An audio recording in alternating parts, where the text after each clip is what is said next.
La transformée de Laplace d'une fonction f de t, donc f qui dépend du temps, va s'écrire et va se calculer. Alors généralement on met une flèche avec le L pour bien spécifier que c'est Laplace, et ensuite ce que l'on fait, c'est que on va venir ici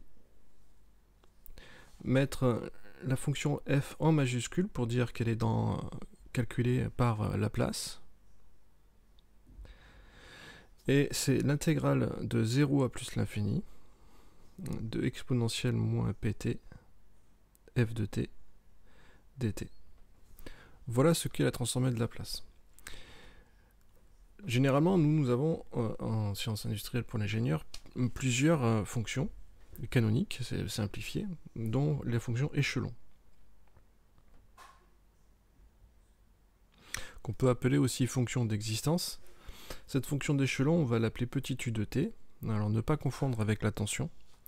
Cette tension petit u, elle est définie, donc u de t pour tout t supérieur ou égal à 0, ben, u de t égale 1. Donc toute fonction constante, entre 0 et plus l'infini. Et sinon,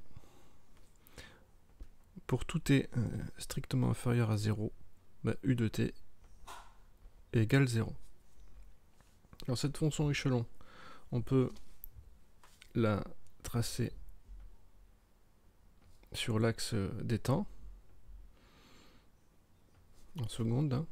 Ici 1, et notre fonction, alors je vais par exemple tracer en bleu,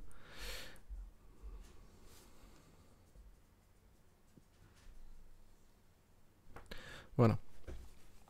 Donc voilà à quoi représente cette fonction.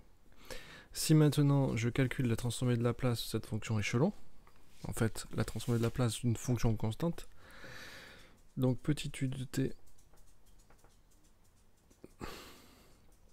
voilà ce que je veux calculer, bah à ce moment-là, j'aurai grand U de P. Alors le paramètre P cette fois-ci, c'est le paramètre qui évolue dans la fonction de transformée de Laplace. Ça sera l'intégrale de 0 à plus l'infini d'exponentielle moins pt entre 0 et plus l'infini u de t égale 1 dt. Donc ça, ben, il faut calculer la primitive d'exponentielle moins pt. Ça sera, alors cette primitive, ici c'est moins 1 sur p, exponentielle moins pt, entre 0 et plus l'infini. C'est-à-dire, d'abord la limite quand t tend vers plus l'infini, de moins 1 sur p exponentielle moins pt moins 1 sur p exponentielle de 0, 0.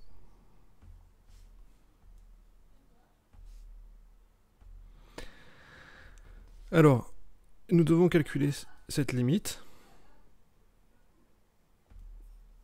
Alors cette limite, je vais mettre une accolade. Lorsque t tend vers plus l'infini, moins t tend vers moins l'infini, exponentielle de moins l'infini, ça fait 0. Donc ici, on est égal à 0. Ce qui fait que la transformée de Laplace de la fonction dvside, la fonction échelon, qu'on peut appeler aussi la fonction existence, eh bien, elle est égale à 1 sur p. Voilà.